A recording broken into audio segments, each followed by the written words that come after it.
घड़ियों में सबके हाथ खाली हैं, आपके हैं? अच्छा,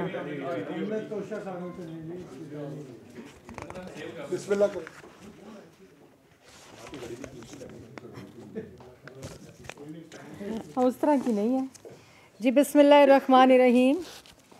आप सबका बहुत शुक्रिया कि आप लोग तशरीफ़ लाए। मैंने 5 बजे ये प्रेस टॉक करनी थी, लेकिन ताख़ीर का शिकार इसलिए हुई क्योंकि इमरान ख़ान साहब जो हैं वो स्क्रीन के ऊपर नमूदार हुए, तो मैंने कहा चलो एक ही दफ़ा जवाब दे दूँगी। सबसे पहले तो मैं ये कहना चाहती हूँ कि आपने देखा कि अभी भी जो ख़िताब हो रहा था इमरान ख़ान साहब का, और उससे मुझे ये यकीन हो गया है कि इमरान ख़ान साहब को कोई गोली नहीं लगी। इमरान ख़ान साहब को सिर्फ गम लगा हुआ है कि उनका long March work from home में तब्दील हो गया, और वो इसलिए कि जिस शख्स को बीमार हो, और मैं उनकी किसी तरह भी किसी भी बीमारी का मजाक नहीं उड़ा रही। मैं सिर्फ़ एक सेहतमंद शख्स जो बैठकर बहतान, इल्ज़ाम और झूठ बोलता है और सिर्फ़ ये कह देता है कि आज मेरा वो बयानिया जो मैं पिछले 6 माह से आवाम को बेवकूफ़ बना रहा था, हकीकी आज़ादी मार्च का मकसद मौसूफ़ कह रहे थे कि आवाम को समझ आ गई है। हकीकी आज़ादी मार्च का मकसद नहीं, लेकिन आपका मकसद आवाम को ज़रूर समझ आ गया है, क्योंकि इमरान ख़ान साहब आवाम पागल नहीं है, भेड़ बकरियां नहीं है और बेवकूफ़ नहीं है। और जिस वक़्त वोट ऑफ नो कॉन्फिडेंस आया, उस वक़्त इमरान ख़ान साहब ने कहा कि अमरीकी साजिश हो गई है, रजीम चेंज हो गई है, मेरे ख़िलाफ़ अमरीका ने साजिश करके एक इम्पोर्टेड हुकूमत ले आए और इसके ऊपर से पाकिस्तान को से ग़ुलामी को बचाना है और हकीकी आज़ादी दिलानी है। और आज भी जो उनका लॉन्ग मार्च, जो कि मैंने पहले कहा कि जो वर्क फ्रॉम होम में तब्दील हो गया है, उसके अंदर भी उसका उन्वान भी हकीकी आज़ादी मार्च है। और वोट ऑफ नो कॉन्फिडेंस आया, ये एक ऐसा शख्स है जो भेस बदलता है, रूप बदलता है झूठ बोलकर। ये ऐसे भेस बदलता है, ऐसा बहरूपिया है कि झूठ बोलकर ये समझता है कि आवाम इनके झूठों में आ जाएगी। आज सबसे बड़ा सवालिया निशान इमरान ख़ान साहब के लिए नहीं है, आज सबसे बड़ा सवालिया निशान उन लोगों पे है जो इमरान ख़ान साहब की बात पर यकीन करते हैं। वोट ऑफ नो कॉन्फिडेंस आया, आइनी तरीके से पाकिस्तान की तारीख़ में पहली दफ़ा अदम एतमाद की तहरीक आई। इनके एलाइज़ ने इनके ख़िलाफ़ वोट दिया, इनके पार्टी के मेंबरान ने इनके ख़िलाफ़ वोट दिया, ये जानते हुए कि हम डिस्क्वालीफाई हो सकते हैं। और उसके बाद इन्होंने बंद कमरे में वोट ऑफ नो कॉन्फिडेंस, अदम एतमाद की तहरीक क्योंकि कामयाब हो रही थी, इन्होंने आर्मी चीफ़ को बंद कमरे में ऑफ़र दी ता हयात तैनाती करके उनको एक्सटेंशन देने की। और बाहर कमरे से बाहर क्या कहते हैं मौसूफ़, कमरे से बाहर कहते हैं कि वो मीर जाफ़र हैं, मीर सादिक हैं। वो कहते हैं जानवर होता है न्यूट्रल नहीं होना चाहिए। और उसके बाद जब वोट ऑफ नो कॉन्फिडेंस कामयाबी की तरफ जारी होती है, इनका स्पीकर उस वोट ऑफ नो कॉन्फिडेंस को जमा करता है। ये वो लोग बात सुने, वोट ऑफ नो कॉन्फिडेंस जब हम मूव करते हैं एज ऑपोजिशन, इनका स्पीकर उसको नेशनल असेंबली में जमा करता है, उसके बाद उसके बहस करने की मोहलत देता है, उसके बाद उसको सबमिट कराकर उस पर वोटिंग की इजाज़त देता है। और वोट वाले दिन जिस वक़्त बंद कमरे में आर्मी चीफ ने आपकी बात नहीं मानी और आपको यकीन हो गया कि वोट ऑफ नो कॉन्फिडेंस, अदम एतमाद की तहरीक जो है वो कामयाब होने जा रही है, तो आप क्या करते हैं? ये वीडियो देखें आप, इसके बाद मैं आपको बताती हूँ।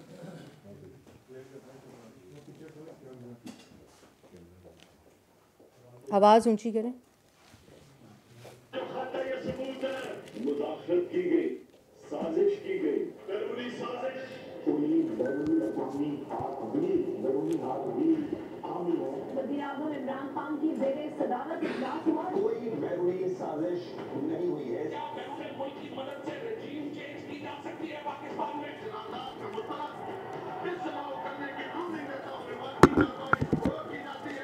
मैंने प्रेसिडेंट साहब को एडवाइस भेज दी है कि असेंबली डिसऑर्डर, मैं आज इसके सुप्रीम कोर्ट को कहता हूँ कि आप इसकी हेयरिंग करें। पाकिस्तान में बैरून साजिश का इल्जाम नामुकम्मल नाकाफी और नतीजा एक खराब दे दिया। स्पीकर, डिप्टी स्पीकर, सदर और वज़ीर-ए-आज़म ने 3 अप्रैल को आर्टिकल 5 की खिलाफवर्जी की। कौमी असेंबली को बहाल कर दिया गया है। स्पीकर को असेंबली का इजलास बुलाने का हुक्म दिया गया है। गवर्नर पंजाब और सरफराज शुमाता हमजा शहबाज की काबीना से हल्फ न लेने का फैसला। वज़ीर-ए-आज़म शहबाज शरीफ की ज़ेर सदारत कौमी सलामती कमेटी का इजलास। जिम्मेदार इदारों ने कौमी सलामती कमेटी को वाज़ेह बताया कि उन्हें इमरान हुकूमत के खिलाफ किसी महबूबी साजिश या धमकी के सबूत नहीं है। इस साजिश को हम ना रोक सकें, इसलिए मैंने फैसला किया कि हम इस्लामाबाद में मार्च करें। नाम मार्च नहीं हो सकता। हम स्पेशलिस्ट हैं मार्चेस के। मुल्क बंद हो जाएगा।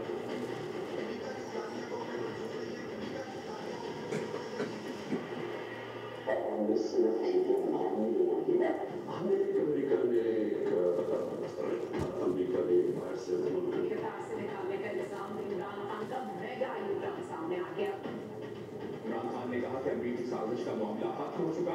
बरतानवी अखबार को इंटरव्यू में साइफर का बयानिया माजी का हिस्सा करार दे दिया। कहा अब मैं अमरीका पर इल्जाम नहीं लगाता। इमरान खान अमरीकी साजिश के बयानी को पीछे छोड़कर अमरीका के साथ फिर से अच्छे ताल्लुकात कायम करने पर तैयार हैं।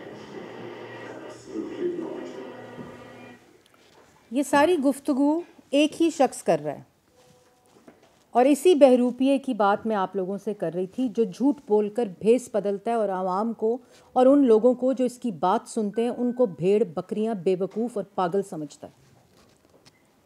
एब्सोल्युटली नॉट ग़ुलामी, हकीकी आज़ादी। और अभी कुछ देर पहले कह रहे थे कि ये डरते हैं कि सुपर पावर इनसे नाराज़ ना हो जाए। और यही शख्स जिस वक़्त वोट ऑफ नो कॉन्फिडेंस कामयाब होने लगती है तो कहता है मैं मुल्क बंद कर दूंगा। स्पीकर से, डिप्टी स्पीकर से आइन शिकनी कराता है। साइफर जो ख़त आता है खुद कहता है कि इसके साथ खेलना है। उसके बाद असेंबली तोड़ता है। सुप्रीम कोर्ट का फैसला आता है कि इन्होंने गलत असेंबली तोड़ी, इन्होंने आइन शिकनी की, स्पीकर से कराई, डिप्टी स्पीकर से कराई, वुज़रा से कराई, सिर्फ इक़्तिदार के साथ चिमटे रहने के लिए। और फिर उसके ऊपर उसके साथ 6 महीने एक मुहिम चलाता है। उस मुहिम के अंदर आर्म्ड फोर्सेस, अदालतें, मीर जाफ़र, सादिक, जानवर, ये सारी गर्दान करता है। मुल्क को आग लगाने की बात करता है, मुल्क को तकसीम करने की बात करता है और उसके पीछे उस साइफर के साथ मुल्की मफादात को बेचने की बात करता है कि इसके साथ खेलना है। और अभी मौसूफ फ़ॉरेन पॉलिसी पे गुफ्तगू कर रहे थे, उसका भी मैं बताती हूँ। फ़ॉरेन पॉलिसी का जनाजा जो निकाल कर गए हैं 4 साल, उसके ऊपर भी मैं भी आती हूँ।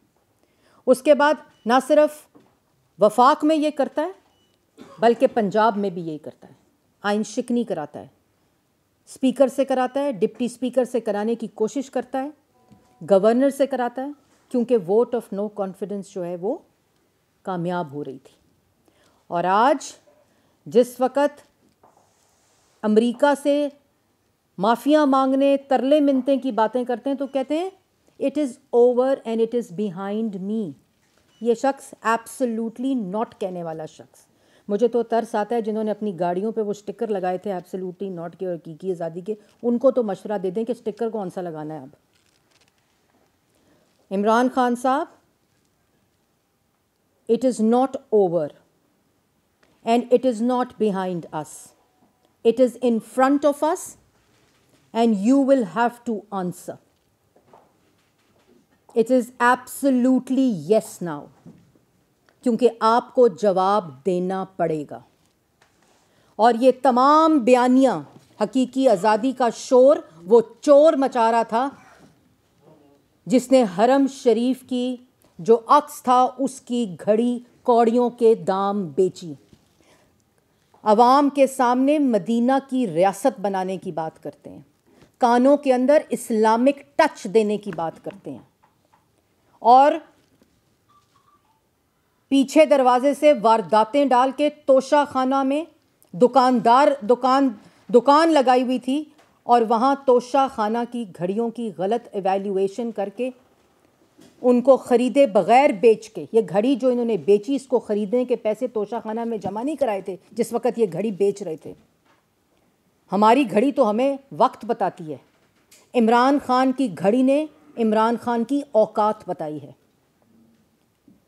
और आप 38 घंटे हो गए आज, अगर आपकी कानूनी मुशावरत बात, आप यूए की अदालत और यूके की अदालत क्यों जा रहे हैं? आप रसीदें दे दें। आप इतना जो वकील, वो भी पैसे जो आपने यहाँ से लूटे हैं वकीलों की उस पे लगाएंगे फ़ीसों पे, तो आप एक काम करें, आप यूए की अदालत और आप यूके की अदालत क्यों जा रहे हैं? एफआईए में केस है, आज सुना है मैंने नैब में शायद केस चला गया है तोशा खाना का, और उसको भी छोड़ें। अभी आप जो वर्क फ्रॉम होम कर रहे थे टीवी स्क्रीन्स के ऊपर, वहाँ बैठ के दिखाएं आवाम को कि जी ये रसीदें हैं, ये मैंने घड़ी वैल्यूएशन कराई है, ये मैंने घड़ी बेची है, इस शख्स को बेची है, साथ उस शख्स को बैठाएं, मामला ख़त्म। क्योंकि आपने घड़ी चोरी की, क्योंकि उस वक़्त आपने तोशा खाना में पैसे जमा नहीं कराए थे, आपने उमर फ़ारूक को घड़ी बेची। आपके हैंडलर्स ने, जिनका नाम शहजाद अकबर साहब है और फ़रा गोगी साहिबा है, वो घड़ी लेकर गए, उन्होंने वहाँ उसका सौदा किया, वहाँ निगोशिएशन की, उसके बाद वो जो घड़ी की मालियत के पैसे जो निगोशिएट हुए आपके हैंडलर्स ने किए, उसको आप कैश की सूरत में चार्टर्ड प्लेन के ज़रिए पाकिस्तान मनी लॉन्डर करके आए थे, बिल्कुल उसी तरह जिस तरह आपने चंदे के पैसे मनी लॉन्डर किए फॉरेन फंडिंग के ज़रिए, जिसका आपने आज तक जवाब नहीं दिया। अपने पे इल्ज़ाम लगे तो कहते हो मैं यूएई और यूके जाऊंगा, दूसरों पे झूठे इल्ज़ाम लगाकर उनको सजाए मौत की चक्कियों में रखा, और आज जो तबसरा कर रहे थे चोर चोर का, तो 4 साल आपकी हुकूमत थी, आपने इन सबको जेलों में डाला था। आपने ना सिर्फ शहबाज शरीफ, नवाज शरीफ, मरियम नवाज, बल्कि मुस्लिम लीग नून की क़यादत, पीपल्स पार्टी की क़यादत, सबको जेलों में डाला, उनके बच्चों को जेलों में डाला, उनकी बेटियों को जेलों में डाला, उनकी बहनों को जेलों में डाला, 40-40 साल का हिसाब मांगा, और आपके ही दौर ने अदालतों ने उनको बेल्स दी, आपके अपने दौर में। क्योंकि नैब, आप अभी कह रहे थे नैब मेरे पास नहीं है, आपके पास नैब नहीं था, आपके पास नैब की वीडियो थी जिसको आपने ब्लैकमेल किया था, और उसके ज़रिए भी पूरी रियासती ताकत को इस्तेमाल किया। यहाँ एसिड रिकवरी यूनिट को बनाया वो शहजाद अकबर साहब की सरबराही ने, जिन्होंने एसिड मेकिंग मशीन बनाया वज़ीर आज़म हाउस को। आप इल्ज़ाम किस शक्ल और किस मुंह से लगाते हैं? आपने 40-40 साल के हिसाब लिए हैं, एफआईए ने लिए, नैब ने लिए, लोगों ने अपनी रसीदें दी हैं। आपकी तरह रसीदों के बदले धमकियां, गालियां, बोहतानबाजी और इल्ज़ाम तराशी नहीं की। आज आप किसके ऊपर इल्ज़ाम लगा रहे हैं? जिनको जेलों में रखा था, जिन पे केसेस झूठे बनाए थे, उन्होंने तो उस वक्त नहीं कहा था कि हम जेल नहीं जाते, हम हिसाब नहीं देते। और उसके बाद 4 साल, अभी कह रहे थे इंसाफ अगर सस्ता होगा तो अवाम खुशहाल होगी। जो सस्ता इंसाफ और इंसाफ की बात कर रहा है, 4 साल हुकूमत में था, और अभी भी 10 साल से खैबर पख्तूनख्वा की हुकूमत इनके पास है, जहां एहतसाब कमीशन 10 साल से बंद है।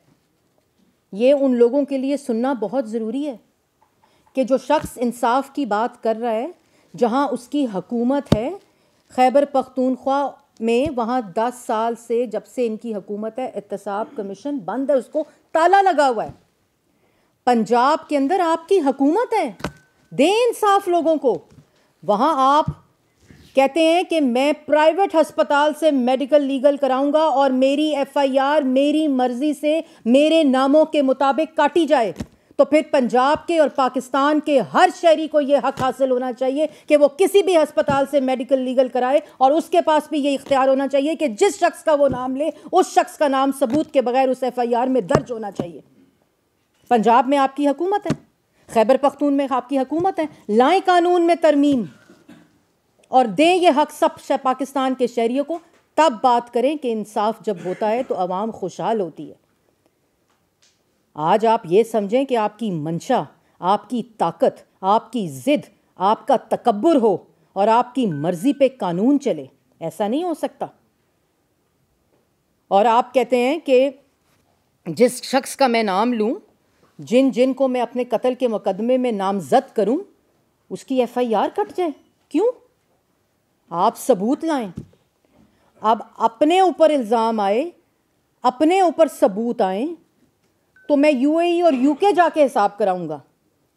वो भी 38 घंटे हो गए, ऐलान नहीं हुआ अभी तक कि किस अदालत में जाना है। शहबाज शरीफ ने आप पे हत्या के इज्जत का डेफेमेशन का सूट किया हुआ है। 6 साल हो गए अदालत में पेश नहीं होते। इमरान खान साहब, आप किस मुंह से आप लोगों पे डेफेमेशन का केस करेंगे? बात मुख्तसर है, तोशा खाना से घड़ी चोरी की, उसको वैल्यूएट कराया सस्ता, गलत पॉलिसी के तहत उसको पैसे जमा कराए बगैर बेचने भेज दिया फराग गोगी के हैंडलर 1 के हाथ। हैंडलर 2 बैठकर फ़ोनों के ऊपर निगोशिएट कर रहा था घड़ी के बारे में। वहाँ घड़ी बेची और उस घड़ी को बेचकर कैश पैसे लेकर आए जो कि डिक्लेयर नहीं किए, और उसके बाद कहते हैं मैंने तो कितने की बेच दी थी, 5 करोड़ की, इस्लामाबाद में लिखी हुई दरख्वास्त के साथ। मतलब मौसूफ ये कह रहे हैं मैंने घड़ी बेच दी है, उसकी रसीद नकली बनवा ली है। तो वो जो वहाँ गई उमर फ़ारूक के हाथ में घड़ी है, वो कहाँ से आई है जी? वो घड़ी पूरी दुनिया में एक घड़ी है जो कि इनको बतौर वज़ीर आज़म मिली थी। और आप किस मुंह से ये कहते हैं कि मेरी हुकूमत आए? अब इनकी हुकूमत आए तो ये शक्ल वज़ीर आज़म की कुर्सी पर बैठी हो तो इन पे किस हेड ऑफ़ द स्टेट ने यकीन करना है और इनके ऊपर किसने इनसे बात करनी है? और फ़ॉरेन पॉलिसी की बात करते हैं। फ़ॉरेन पॉलिसी, जिस जगह जाते हैं, जिस जगह वज़ीर आज़म गए हैं पिछले 6 महीने के अंदर, शहबाज शरीफ साहब, इनके घटियापन की दास्तानें सुनाई जाती हैं। ये जो घड़ी चोरी की दास्तान है, इससे मज़ीद घटिया बातें सुनाई जाती हैं। इन्होंने मुल्की मफाद बेचे हैं, इन्होंने मुल्क की तज़हीक कराई है, इन्होंने जितने प्रोजेक्ट सीपैक के थे वो बंद कराकर, इन्होंने जो यहाँ कंपनीज थी चाइनीज़, उन कंपनीज का कारोबार बंद करा के उसके ऊपर दुकान लगाने की कोशिश की। इन्होंने टर्की के, यूएई के जितने फॉरेन इन्वेस्टमेंट यहाँ आई हुई थी वो तमाम 4 साल बंद रही है, जिसकी वजह से जो इकॉनमी की, अभी मौसूफ फरमा रहे थे कि किसान के बारे में, क्रशिंग के बारे में बात कर रहे थे, तो सुनने वालों को ये बता दूं कि क्रशिंग सूबाई मसला है। ये इनकी पुरानी हरकतें हैं कि मुल्क में किल्लत करो, क्रशिंग की इजाज़त ना दो, इंपोर्ट की इजाज़त दे दो और उसकी प्राइस को बढ़ा दो, और पाकिस्तान की आवाम अंगूठों पे स्याही लगाकर 1 किलो चीनी के लिए ख़वातीन कतारों में खड़ी हों। ये इनकी औकात है। ये इकॉनमी के ऊपर गुफ्तगू कर रहे थे अभी। और आज भी क्रशिंग की इजाज़त, इमरान खान साहब कोई होश करें, पंजाब में आपकी हुकूमत नहीं दे रही। जो दुहाई आप डाल रहे हैं, असल में अदम एतमाद आप कर रहे हैं परवेज़ इलाही साहब पे। वो क्रशिंग की इजाज़त नहीं दे रहे। किसको दुहाई दे रहे हैं? किससे झूठ बोल रहे हैं? भेड़ बकरियां समझा हुआ है आवाम को, पागल समझा हुआ है, बेवकूफ़ समझा हुआ है। इसलिए मैंने शुरू में जैसे कहा था कि मुझे यकीन है कि इनको कोई गोली नहीं लगी, इनको गम लगा हुआ है। और वो लॉन्ग मार्च अब वर्क फ्रॉम होम में तब्दील हो गया है, क्योंकि वो बुरी तरह फना हो गया है, नाकाम हो गया है। लोगों को इनके असल मकासद का पता चल गया है। क्योंकि इनका क्या है, इन्होंने तो एक दिन आके कहना है it is behind me and it is over and that's it. और लोगों ने ये समझना है कि ये इमरान खान साहब जो हैं वो बिल्कुल आगे चलें, ऐसा नहीं होता। आपको हर बात का जवाब देना पड़ेगा। अवाम आपकी असलियत जानती है। खैबर पख्तूनख्वा में और पंजाब में आपकी हुकूमत है। अभी कह रहे थे कि पंजाब में मेरी हुकूमत है लेकिन मैं FIR नहीं कटा सकता, और दूसरी तरफ कहते हैं कि अगर इख्तियार ना हो तो मैं हुकूमत नहीं लूँगा। तो तोड़े असेंबली पंजाब की, ख़त्म करें अपनी हुकूमत वहाँ। अगर आप इतने बेबस हैं कि आप अपनी FIR नहीं कटा सकते अपनी मर्ज़ी के मुताबिक, अपनी ज़िद के मुताबिक, अपने तकब्बुर के मुताबिक, अपने इल्ज़ाम के मुताबिक, अपने बोतान के मुताबिक, तो फिर आप हुकूमत तोड़ें। आपकी हुकूमत है, इसमें वफाक और शहबाज शरीफ का क्या कसूर है? और जो खैबर पख्तूनख्वा है वहाँ खोले ताला एहतसाब कमीशन का, लेकर आए billion tree tsunami, helicopter case, Malam Jabba, और अपने जो 4 साल और अब 10 साल के जो आपके वहाँ BRT पेशावर के दास्ताने करप्शन की, वो एहतसाब का ताला खुलेगा तो उसके बाद आप इंसाफ की बात करें।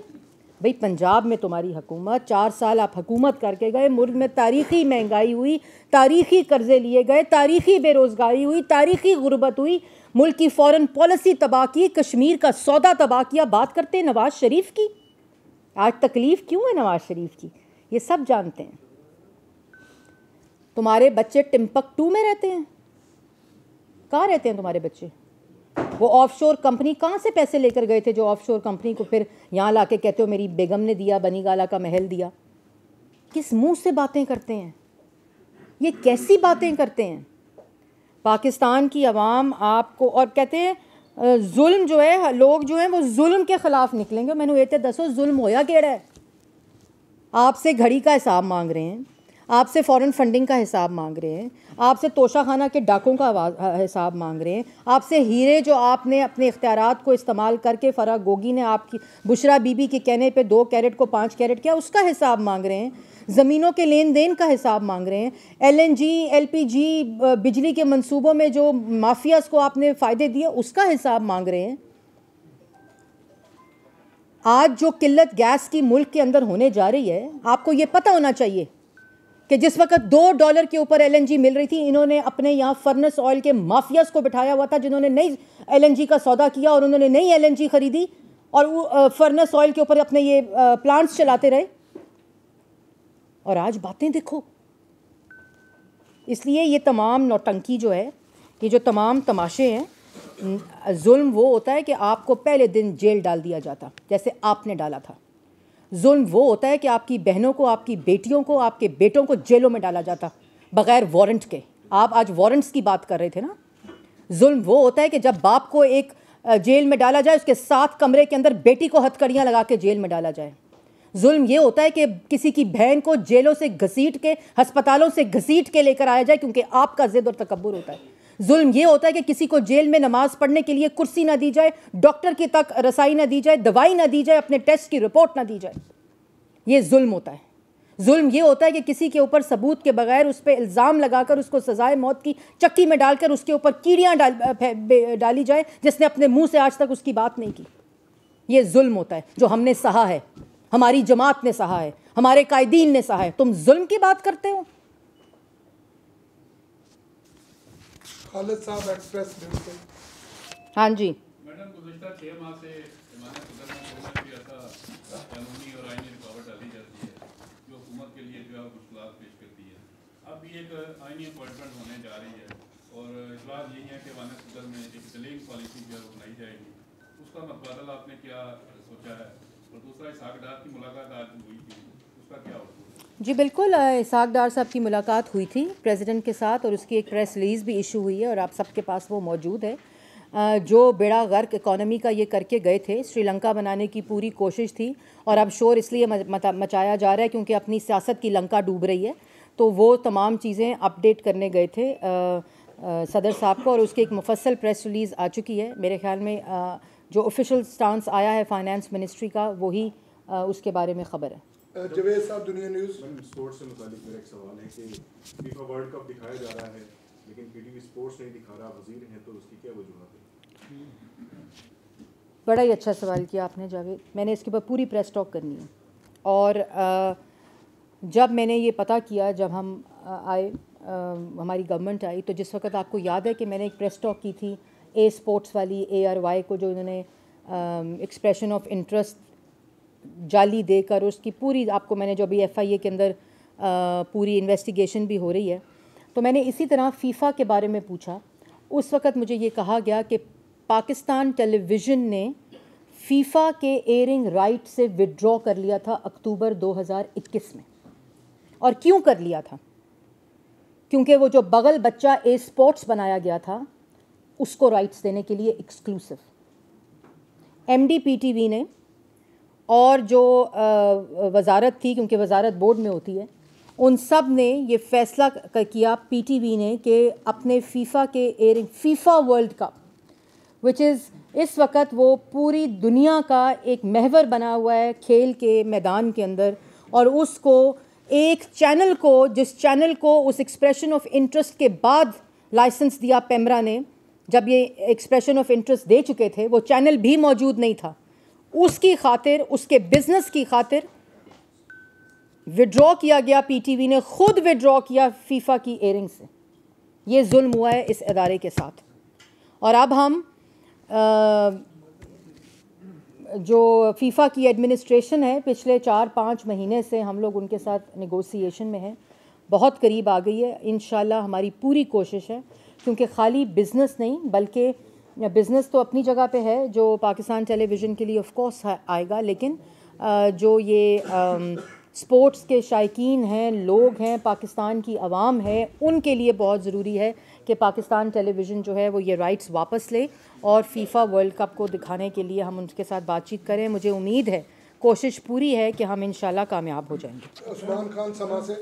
मैडम 5 रोज़ हो गए हैं, 5-6 दिन हो गए हैं वज़ीर आज़म साहब को कोविड हुआ था, और उसके बाद वो ये बता रहे हैं कौन को कि वो उनका टेस्ट नेगेटिव आ गया है, वो मुकम्मल तौर पर सेहतियाब हो गए हैं, और जो सियासी मुशावरत की इत्तेहादी कायदे से करनी थी वो अभी होगी या वो मुकम्मल होगी, या जो अहम तकरीर नहीं है? जी, मेरे ख़्याल में ये वाहिद मसला है जिसका फ़ैसला सड़क के ऊपर गाली देकर, नारे लगाकर, बहतानबाजी कर कर, इल्ज़ाम तराशी कर कर नहीं होना। ये कानून के मुताबिक वज़ीर आज़म पाकिस्तान शहबाज शरीफ साहब का इस वक्त इस्तेकाक है, और उन्होंने ही आइनी फरीज़ा अंजाम देते हुए ये तकरीर करनी है। और अभी भी मौसूफ़ जो तकरीर कर रहे थे वो इसको सियासत की नज़र कर रहे थे, और पता नहीं क्या मेरिट पे नहीं होगा, पैसे दे दिए माजी में चीफ़ ऑफ आर्मी स्टाफ को। मतलब इनको ये नहीं पता कि चीफ़ ऑफ आर्मी स्टाफ की जो सेंसिटिव हसास पोजीशनिंग है, जो आर्म्ड फोर्सेस के हेड हैं, उनके बारे में इस तरह, और ये इसलिए करते हैं। आपको याद है कि पिछली दफ़ा जब इस तरह की गुफ्तगू हुई थी तो शादियाने कहाँ बजे थे? हिंदुस्तान में बजे थे। इसलिए ये शहबाज शरीफ साहब का इस्तेकाक है, वज़ीर आज़म पाकिस्तान का, और वही इसका फ़ैसला करेंगे इंशाल्लाह। और ये इसका तकाज़ा पोजीशन का ये है कि इंशाल्लाह मेरिट पे फ़ैसला होगा। मदर इकबाल साहब। क्या हाल है आपका? मैम, तोशा खाना रेफरेंस से लेके बहुत से दीगर ऐसे, मैं तो ग्रांड का लफ्ज़ इस्तेमाल करूँगा, इमरान खान साहब जिनके मुख्तलिफ होते हैं हुए हैं हुकूमत के मुताबिक, मैम क्या अमल मानेंगे कि अब तक इमरान खान साहब की गिरफ्तारी अमल में नहीं लाई गई, और अब वो कल ऐलान करने जा रहे हैं कि वो कब पिंडी पहुँचेंगे और पिंडी के बाद फिर वो इस्लामाबाद आएंगे। क्या हम ये उम्मीद कर सकते हैं कि इस्लामाबाद आमद पे इमरान खान को गिरफ्तार करने के हवाले से हुकूमत ने कुछ ब्लूप्रिंट तैयार कर ली है? देखें, बात यह है कि जिस शख्स की, जैसे मैंने आपको पहले कहा कि सियासत की लंका डूब चुकी है, इररेलेवेंट हो चुका है, long March work from home हो चुका है, और उसके लिए कानून अपना रास्ता लेगा। और सारी इंक्वायरीज़ इस वक्त FIA के अंदर, और मैं शहजाद अकबर और बाकी मैं नाम भी नहीं लेना चाहती, मैं वो नहीं हूँ कि मैं गिरफ़्तारी से एक दिन पहले यहाँ दिखाऊँ नैब क्या कर रहा है और अगले दिन गिरफ़्तार हो जाए वारंट के बगैर। और मैं ये भी आपको बताती चलूँ कि आज जो वारंट पे मौसूफ़ गुफ्तगू कर रहे थे ना, हर किसी को इन्होंने जेलों में वारंट के बगैर डाला था। नैब वारंट के बगैर आती थी लोगों के साथ, लोगों के घरों में छापे मारती थी, लोगों के ख़वातीन की भी, और जो चार दीवारी की जो एक रिस्पेक्ट है उसको भी रोनते हुए ये लोग घरों के मिफ्ता इस्माइल को जब अरेस्ट किया तो उनकी बेगम भी घर में थी, उनकी बच्चियां भी घर में थी और उनके घरों के अंदर छापे मार के उनके बेडरूम्स, उनके टॉयलेट्स तक ये लोग गए थे। इसलिए ये सबक ना दें ह्यूमन राइट्स का।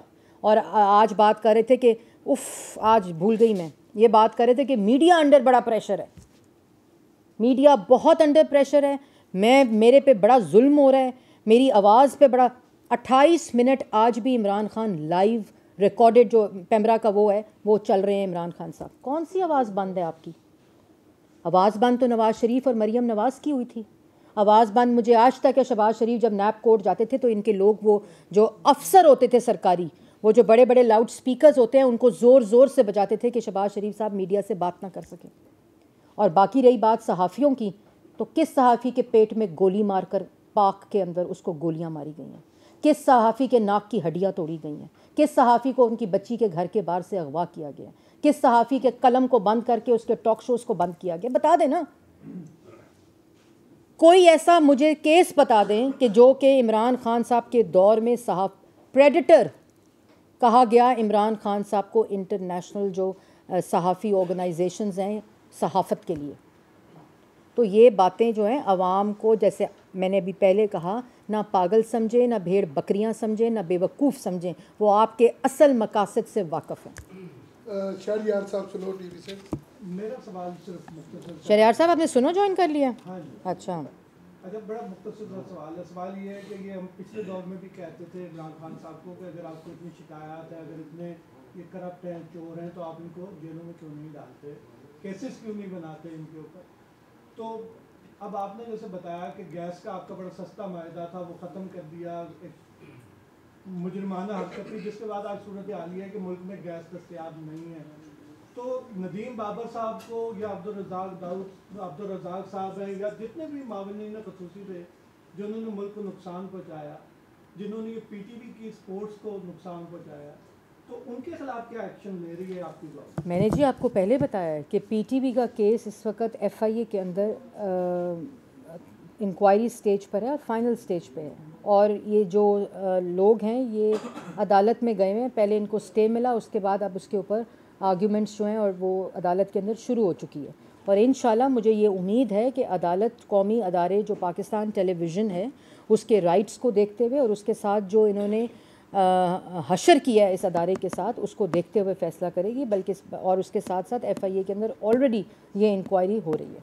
अवैस सक्यानी साहब और जो बाकी आपने कहा वो भी इस वक्त FIA में, आपको याद है कि प्राइम मिनिस्टर ने आते ही एक कमेटी बनाई थी, इंक्वायरी कमेटी FIA की, और वो भी इस वक्त जो है वो इंक्वायरी के अंडर है कि जो जो लोग इस चीज़ के ज़िम्मेदार हैं कि मुल्क के अंदर क्यों नहीं उस वक्त LNG का सौदे किए गए और कॉन्ट्रैक्ट्स किए गए जिस वक्त पूरी दुनिया में और पाकिस्तान को सस्ते रेट के ऊपर LNG मिल रही थी, और वो कौन से लोग थे जिन्होंने इख्तियारात का नाजायज़ इस्तेमाल करते हुए आज जो आवाम भुगत रही है वो उन डकैतियों का रिज़ल्ट है कि जो कि इन 4 साल में डाली गई। अवैस सक्यानी साहब 24 से।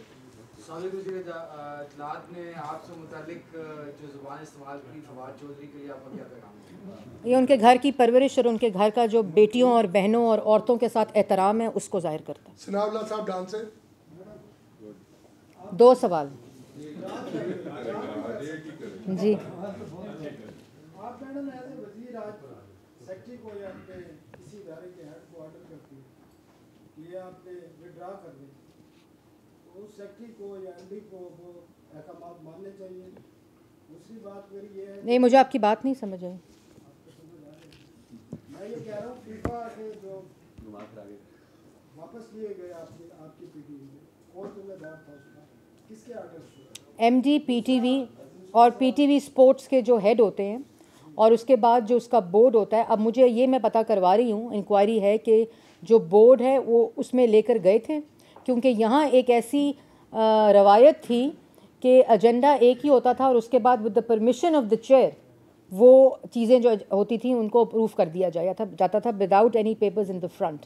तो लेकिन मैडम आपने कहा कि एक दिन में फोर्स 1 को लाइसेंस दिया गया, एक दिन में नहीं, एक्सप्रेशन ऑफ इंटरेस्ट के बाद।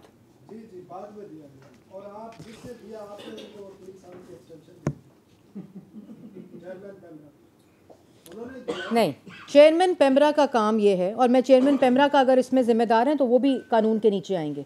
मैं किसी इसमें वो नहीं है, क्योंकि ये नेशनल एसेट्स हैं और इसके ऊपर किसी को अपने इख्तियारात को नाजायज़ इस्तेमाल करके अदारों को और एक्सचेकर को नुकसान पहुँचाने का हक़ हासिल नहीं है। लेकिन पेमरा के पास जिस वक्त आता है एप्लीकेशन फॉर लाइसेंस, उसने कानून के मुताबिक लाइसेंस देना होता है। बात ये होती है कि एक्सप्रेशन ऑफ इंटरेस्ट के अंदर ये दर्ज था कि वो उसके पास स्पोर्ट्स चैनल का एक्सपीरियंस हो, वो लाइसेंस होल्डर हो और उसके मुताबिक उसको वो एक्सप्रेशन ऑफ इंटरेस्ट की बिडिंग के अंदर पार्टिसिपेट करने का हक़ था। इन्होंने ना सिर्फ उसको बिडिंग प्रोसेस के अंदर इलीगल तौर पर शामिल किया, बल्कि उसकी जो आपको याद होगा मैंने आपको बताई थी, उसकी मार्किंग हुई, उसमें वो फेल हुई, उसके बाद उसकी दोबारा रिव्यू किया गया, उसकी दोबारा मार्किंग टोटल पता नहीं कितने नंबर थे, उसमें से कितने नंबर दे दिए गए और उसके बाद उसके पूरे प्रोसेस को सबोटाज करके उसी कंपनी को जो फेल हुई थी उसको ये दे दिया गया। और ये उसी बात की निशानदेही है कि जो फीफा का वर्ल्ड कप है, इसके राइट्स को पीटीवी ने खुद विड्रॉ किया। ये सबसे ज़्यादा प्रॉफिट मेकिंग वेंचर था, इवेंट था स्पोर्ट्स का, जिससे पीटीवी पैसे कमा भी सकता था और पाकिस्तान की आवाम को क्लीन फीड के ज़रिए फीफा वर्ल्ड कप दिखा भी सकता था, और ख़ुद उसको विड्रॉ करके।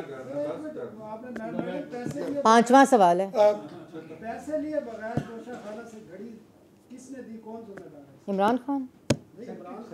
इख्तियारात का ना देखें, मैं इस बात पे यकीन ही नहीं करती कि आपको पता ना हो और आप कहें कि जी मैंने नहीं, मेरे सेक्रेटरी ने कर दिया, शहजाद अकबर ने कर दिया होगा, फ़रा गोगी ने कर दिया होगा, बुशरा बीबी ने कर लिया होगा, मैं इसका ज़िम्मेदार नहीं हूँ। ये नहीं होता।